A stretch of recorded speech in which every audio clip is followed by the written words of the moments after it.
ጥያቄው የጠየቁት አቶ አሊ ምሳሌ ማቅረብ ተረት ማቅረብ ይወዳሉ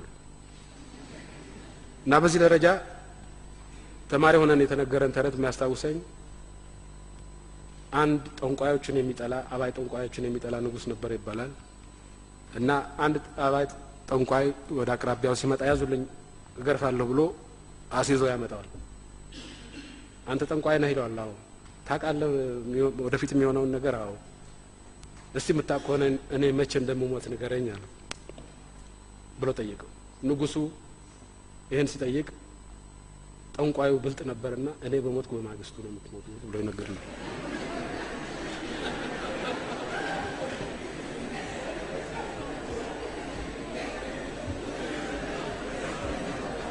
በዚህን ጊዜ ንጉሱ ምንም እንኳን ይሄ ጠንቋይ አባይ ጠንቋይ ነው ብለው